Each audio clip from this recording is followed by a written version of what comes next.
Guy Ozeri and Ashton Kutcher. We will handle now a short interview, and then we will open the floor to Q&A. We appreciate the fact that because of the rain we had to get all of you over here, and it will be nice if you will try to keep as quiet as possible. Guy, let me start with you. You have your microphone? Ken. Okay. Can you tell us a little bit about yourself and what the hell you are doing here? Well, I was born here. Close. I was born here in Jerusalem, Yerushalayim. Ben Yehuda. Ima sheli gara po. אמא של גיא, תרימי יד. גיא לא הולך לשום מקום בלי ההורים.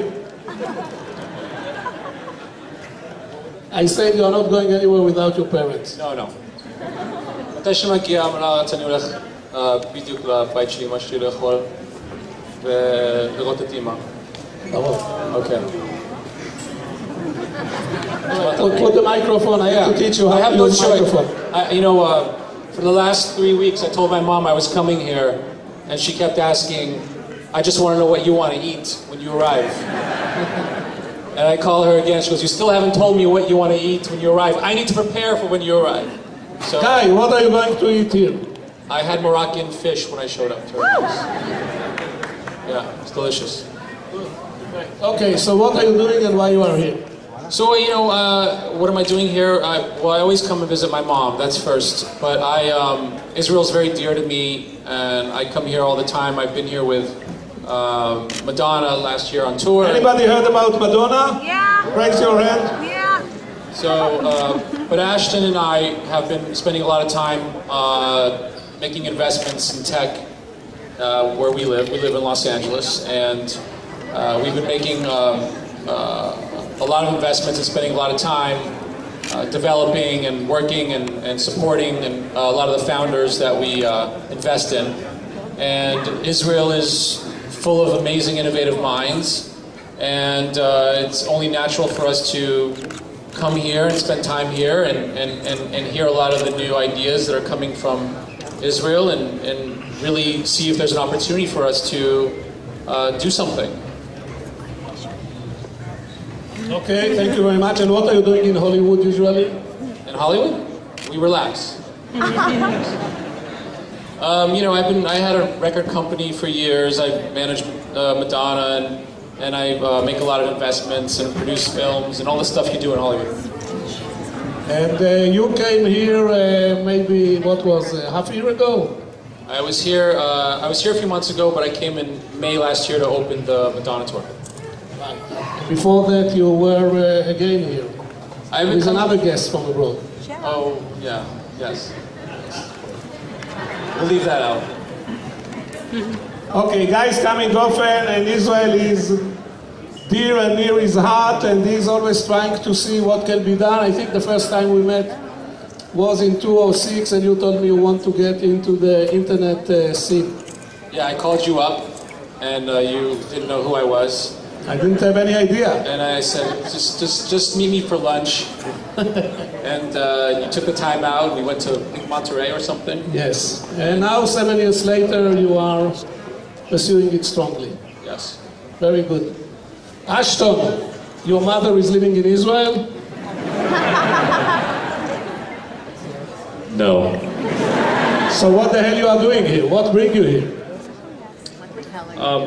Well, I've been fortunate enough to come here several times. It's like, I think, my 4th trip to Israel. 4? You said 4? Like 1, yeah, 2, 3, 4? 1, 2, 3, 4. 4. Aleph, Bet, Gimel, Dalet. So the previous 3 times I've been here, I came on spiritual endeavors. Sort of coming back to the source of creation and trying to get closer to that. And as a creative person, being close to a source of creation is really inspiring. And this place has been inspiring for me. not only from a spiritual level, but also from an artistic and creative level. And the last couple times I came here, I started meeting a few people that were in the tech space and started realizing a lot of the innovation that comes from here. A lot of the innovation being out of pure defense of self. But that innovation then can spawn commercial endeavors that can be much greater than that. And in addition to that, a lot of the base communication companies. And I started realizing that there was such a wealth of knowledge and sort of technical immigration that was happening here, sort of with an open policy with Russia. There was a lot of brains coming from Russia and a lot of brains that were here that were creating really gigantically valuable, innovative ideas. And Guy and I, probably 3 years ago, started pursuing technology investing, mostly because we wanted to change the world. We saw the world changing and we wanted to be a part of it, and we wanted to help people who had goals and aspirations to bring the world together in a different way. And so we started focusing on a lot of consumer technology platforms that actually utilize social trust as a backbone and a mechanism for communicating, connecting, and doing commerce, where you could connect with somebody who you've never met in person, but you could socially trust them because you've engaged with them on the internet. And I see this place as an epicenter of that value, which is a place that's surrounded by, in some ways, hostility, but also a place that's managed to embrace its neighbors and create peace amongst an environment that can be very hostile. And I think a large part of that change and a large part of that global change has been happening over the internet. And I believe that the innovation that will come of that will be inspired from here. And we want to be a part of that. We want to be a part of that global change. And so this trip is actually solely focused on finding entrepreneurs and companies and people that are engaging in the technology space and creating new innovative solutions to bring people together and create community and create conversation and connectivity in a way to re-innovate business. Guy was actually saying earlier today, or somebody we were meeting with earlier today actually said, you know, Israel doesn't have a lot of natural resources, but its true natural resources, it's people. And the minds of the people and the creativity of the people. And so people have to be creative about how they build things. This was not good enough. Can you try better? And that really inspired me. Because I grew up in a family, and my family, we didn't have a lot of natural resources. We didn't grow up with a whole lot of money. So we had to use our creativity and our minds and our imaginations to actually be our very resource of our being, which has led me into a lot of paths artistically. And so my goal here this time is to embrace the people here that are the natural resource of Israel and actually create businesses and build businesses with you and build globally successful businesses. So that's why we're here. That's amazing.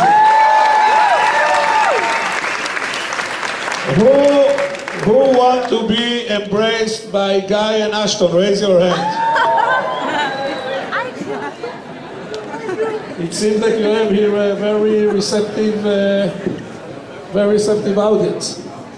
Ashton, you started in the traditional cinematography, this is how you call it, film industry. And very quickly you became an internet icon. Can you explain to us or share with us how did it happen? This, I wouldn't say transformation, but maybe delineation, expansion of your reach. Then Guy and I teamed up because we were starting to compete. We were like the only two guys in Hollywood that were actually looking at technology really seriously. So we teamed up and started an investment portfolio together. And now we have about 60 companies in total that we've invested in just across the spectrum.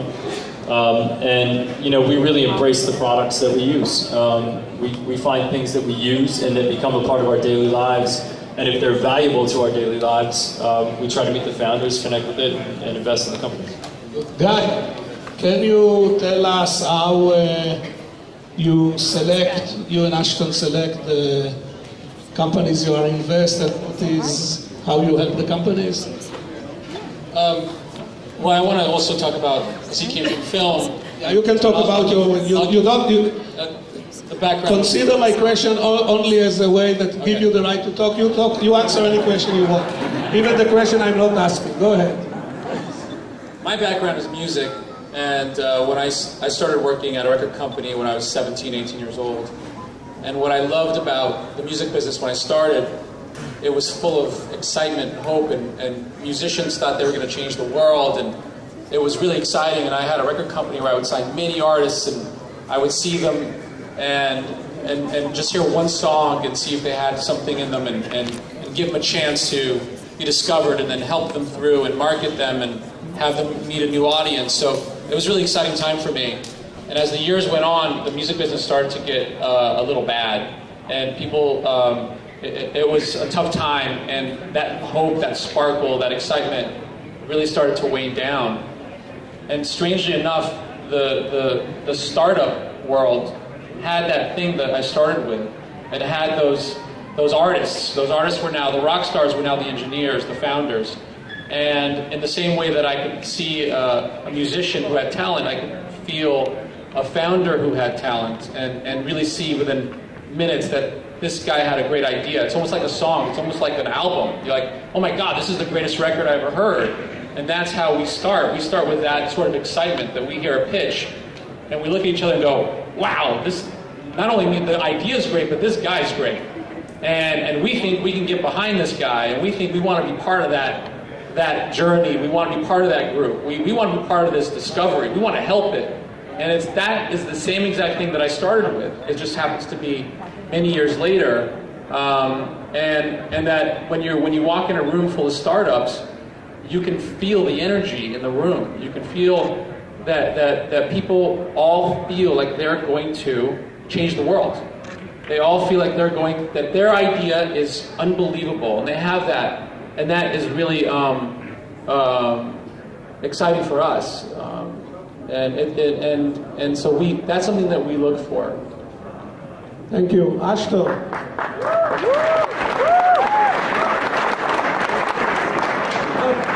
Not bad for an Israeli boy. Thank you, Guy. Ashton, so you live between internet, film, and chemical engineering. How could you give up such an exciting area as chemical engineering and go to such the dry area as film?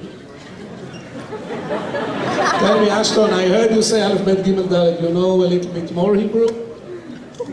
Hakol Beseder.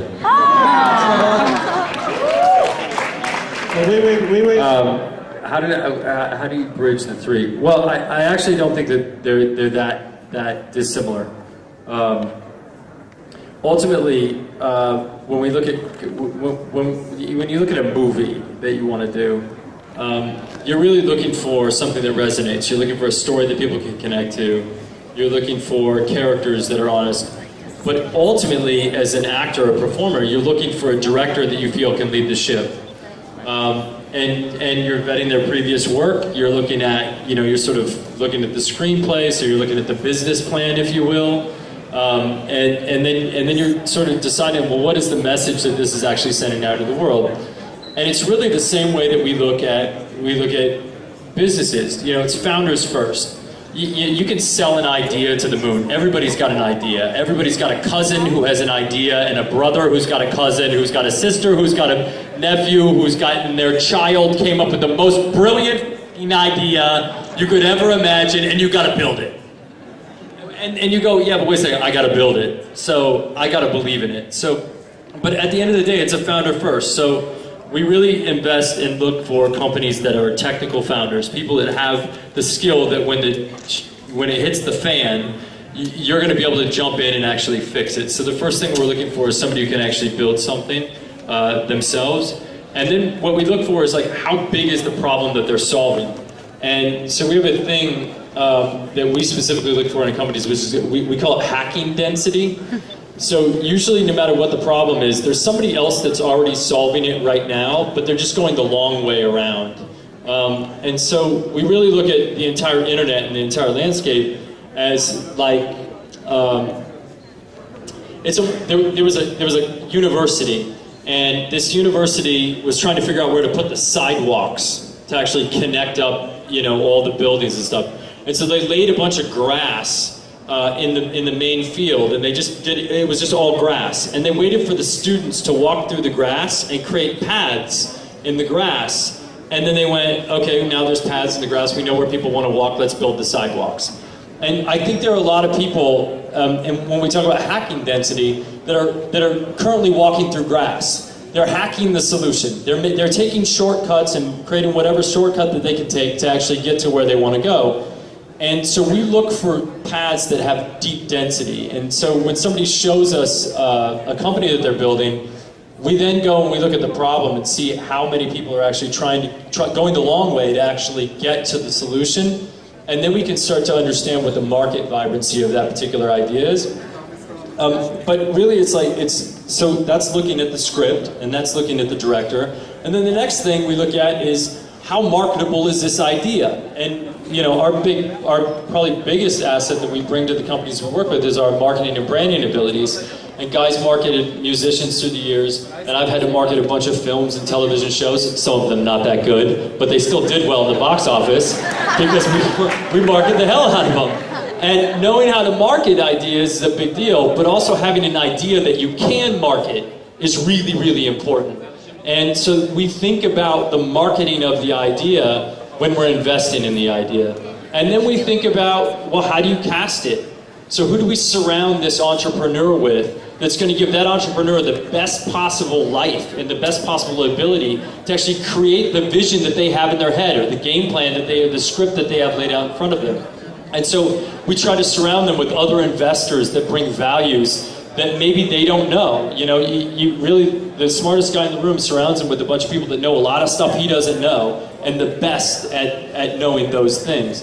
And so we try to create a good surrounding cast for an entrepreneur with the other investors and the other engineers that they bring into their company. And so it's really not that dissimilar when you look at the film industry and you look at helping entrepreneurs build companies, which is what we do. Thank you very much. Who the audience goes to sleep and dream that he will wake up in the morning Ashton Kutcher? Raise your hand. Ashton, any advice? I don't even understand that question. What does that even mean? A young boy, a girl, a young man or woman want to become very successful. I learned this a long time ago. You should go and study chemical engineering. This is a lesson I learned a long time ago. I actually, funnily enough, I learned it in Israel from my Kabbalah teacher. And we were actually at the grave of Rabbi Akiva. And now we talk. And come on. We were there, and I started to cry. Like, I just had this emotional response to being there and being close to this energy, because I'd heard all these stories about Rabbi Akiva and all the incredible things and the sacrifices that he made. And I said to my teacher, how do I be more like Rabbi Akiva? And he looked at me and he said, you don't need to be more like Rabbi Akiva. You need to be more like Ashton Kutcher.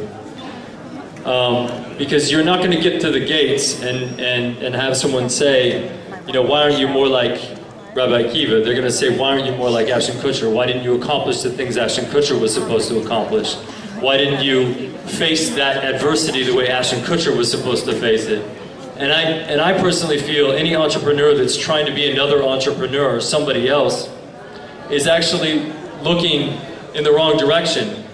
You don't look out for inspiration, you have to look in. And you have to ask yourself, how can I be better today at doing what I'm doing and solving the problem I'm trying to solve with my company? So I would encourage no one here to try to be like me. Just try to be like you. That's a very good answer. Now, everybody in the audience want to shake your hand and to take a photo and to tear a piece of your shirt or something, or one hair, only one hair. Can I? Okay, but I want to introduce to you one friend of mine, one special friend who is in the audience. Moshe, can you please come over? Don't be shy. This is Moshe. Moshe is very bright, young, ultra-Orthodox who also have a startup. Come over, Moshe. Don't be shy.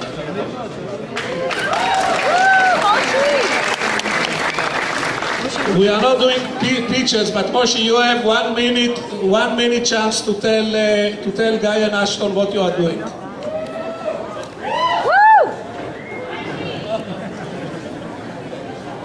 I have a startup. Okay, it's an elevator pitch. My startup is helping you edit your video less than 30 seconds. You shoot video with your iPhone, so you shoot a bunch of shootings, and you want to edit them, and you want in 30 seconds to edit it. We let you do it. Startup called ClipUp. Now, Moshe, more interesting. Any other ultra-Orthodox in the audience? One, come over also. Tell Ashton and Guy how ultra-Orthodoxies got involved in high-tech.